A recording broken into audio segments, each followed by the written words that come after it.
Welcome back everyone to my Let's Play of Final Fantasy II for the Nintendo Famicom system. Last episode, Fess, Maxine, Booker, and their pirate friend Layla finally managed to overcome the evil doppelganger that was blocking their access into the deeper levels of the Mysidia cave. So, now that they have access to these deeper levels, it's time to go exploring. Gotta try to find the crystal rod down here. That is the final piece of the puzzle needed to enter the Mysidia Tower, where Ultima, the ultimate magic, is located. Last episode we learned why that magic is so powerful. Apparently a long time ago, somebody else other than the Emperor managed to summon evil creatures from hell, and in doing so they also summoned Pandemonium, a demonic castle from the underground. And the mages of Mysidia were like, uh-oh, we gotta do something about this, because obviously you don't want, evil creatures, evil demons and stuff like that running around on the earth. Not good. So they created an ultimate spell, Ultima, and they used this Ultima spell to send Pandemonium back into the underground from where it was spawned. So, wow, very powerful magic. And the Mysidia mages realized, holy moly, this magic is powerful, we need to seal it away. And they also realized that, hey, we're pretty powerful too, so we're going to isolate ourselves as well, which is why Mysidia is, kind of so far removed from the rest of the world. So, yeah, we got a lot of lore based on those bookshelves, based on that bookshelf that we saw in Mysidia, so it's nice that those keywords brought up that all that stuff. So we have another something that's going to be very prevalent in this dungeon is hidden walkways. We should just walk through a hidden wall there to get to some treasure, a fire spear.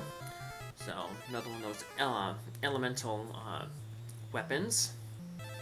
So if you're using spears, it's a good spear to use.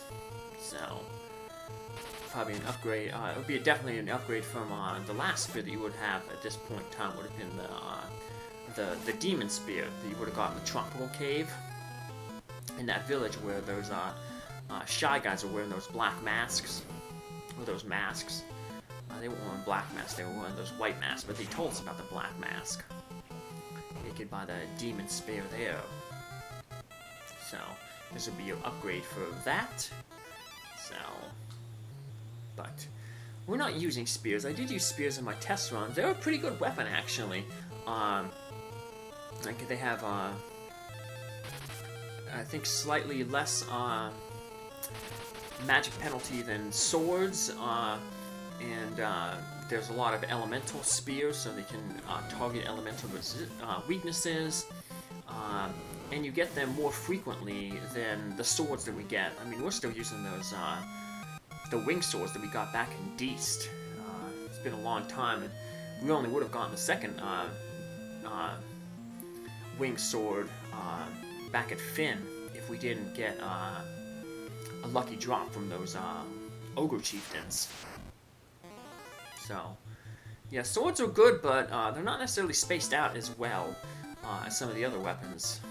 Like with spears, you would have gotten a nice spear upgrade back in the Dreadnought with the Trident, then you would have got the Demon spear, then you would have got the Flame spear, where, we were still waiting on us. We were still using the Mithril sword back in the Dreadnought and wouldn't get another one until we got the Wing sword in Deist.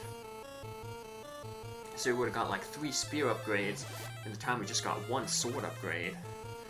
So, yes, that's one downfall of swords. Not as bad though as axes. Axes, that's one of the bad things about axes is you don't really tend to get a lot of upgrades in axes. You'd still be using that mithril axe, and you wouldn't even, when you would get the wing sword in Deist, there's no new axes. The next time you get an axe would be, the demon axe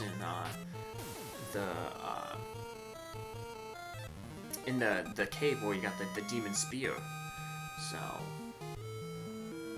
you'd be missing out on a whole upgrade. So yeah, not good. So, of course, like I said, first time playing the game, you wouldn't know that, and you might have Booker keep his axe because that's his starting weapon, and it might mess you up in the long run. So, but oh well. I'm going to cancel some stuff out here because I just realized Fess may not be able to take out that that gas in the front row. Booker will undoubtedly be able to take it out. So if Fess would have kept that one alive, then Booker and Layla wouldn't be able to target the specters in the third row because the front row would still be alive. And so it's like, just to be safe, we're going to cancel out. I know I don't like to do that cancel thing, but then I realized, oh, bad tactics.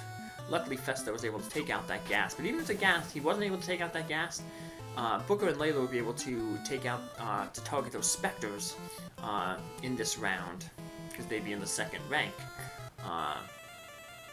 So, wouldn't be as bad. So, because we don't want those specters, even though they won't be able to attack us physically, if that gas was still in the front row, they still have that spell that they have spells that can turn us into stone, and not good.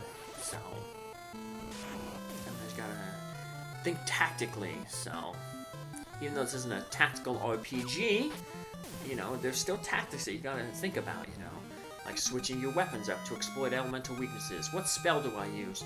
You know, what you know, how am I gonna build my characters to best overcome these obstacles? So yeah, there are some tactics in here. You know.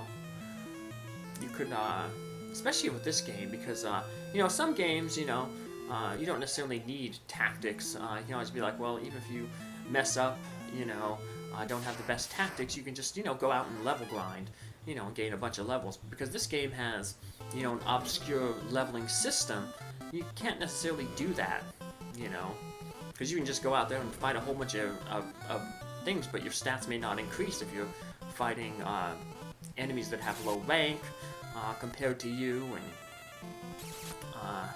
you're not doing enough attacks. So yeah, it's a little bit different. You gotta think a little bit more in this game. So here's something weird that's popping up. We got these red souls. They're now a regular encounter.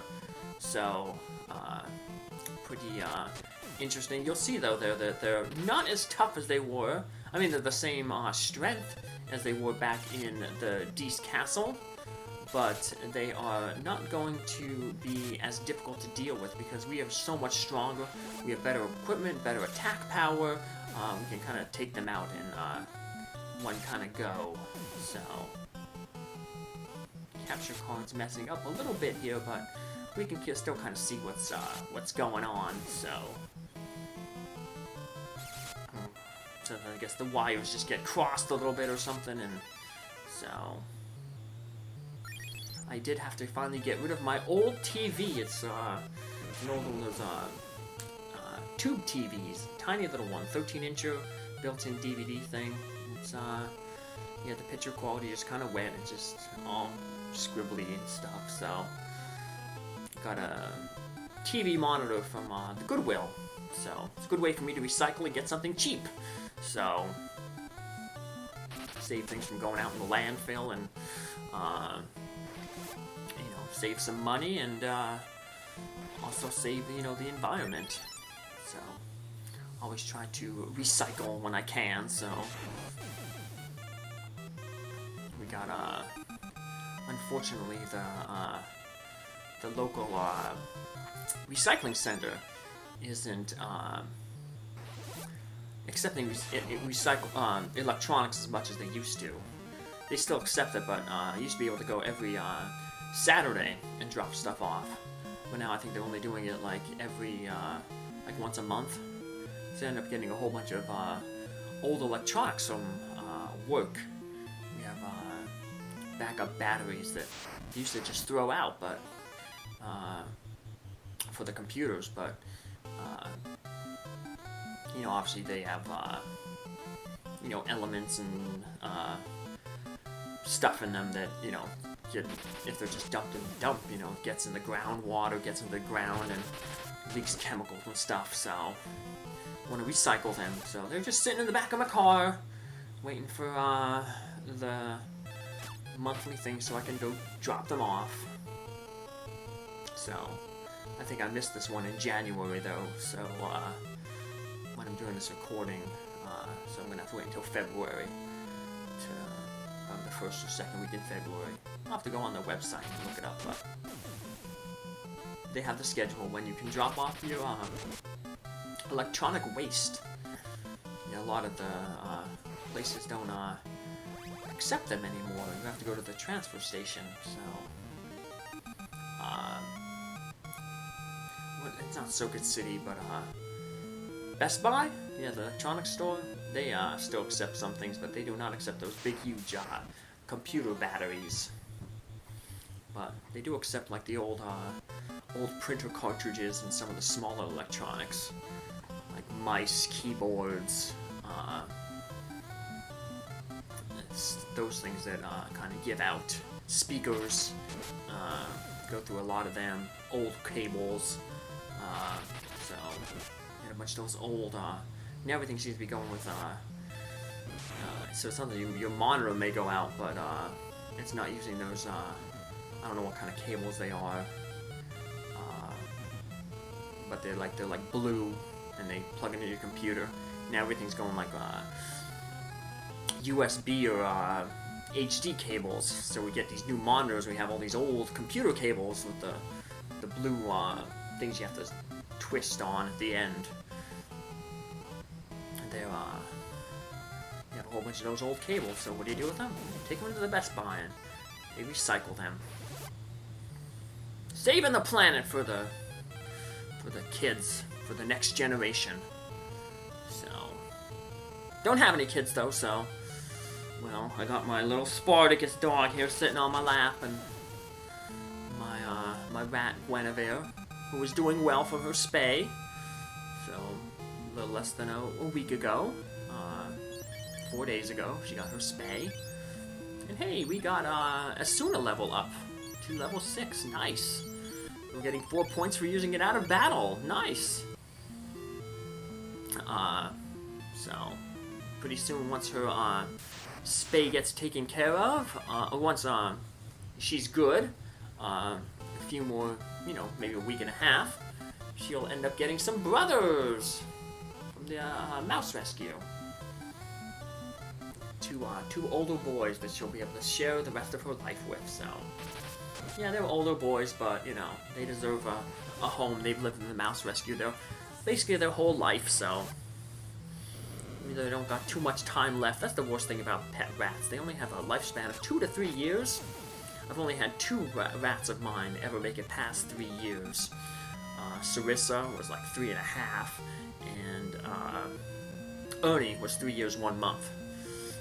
And Bert, Ernie's brother, and Arthur and Durf both made it to about 2 years, 11 months. So they were kind of close to their 3-year birthday. But usually about 2.5 years is the average. So these guys may not have, you know, about half a year left of life, but let's give them a good spoiled life for those final 6 months or so that they have left. And hopefully maybe they might break the norm, be a statistical anomaly, and be a Sarissa and live, 3.5 years, who knows. But let's, give them pets, them older pets, a good chance. So, yeah, and they shouldn't have any problem with, Guinevere. I mean, boys tend to be nice to girls. Well, they should be. I've never had a problem with boy rats and girl rats, when they get together.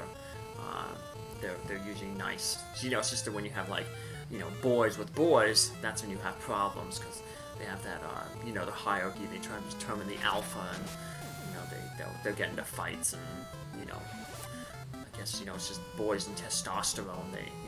They're aggressive. They gotta, be the leader of the pack. So, but you throw a girl in there, and I guess, they're just like, humans, the boys want to impress the girls, so they're nice to them. Or they should be. Like I said, I never had a problem with the rats doing that, but I say should be because, you know, I unfortunately known quite a few girls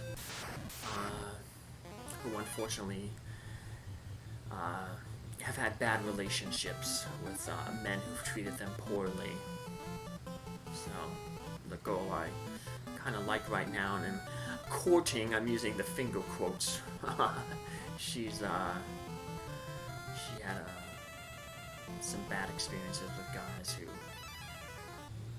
you know, physically abused her, hit her, so, yeah, it's sad that there are people like that out there, but,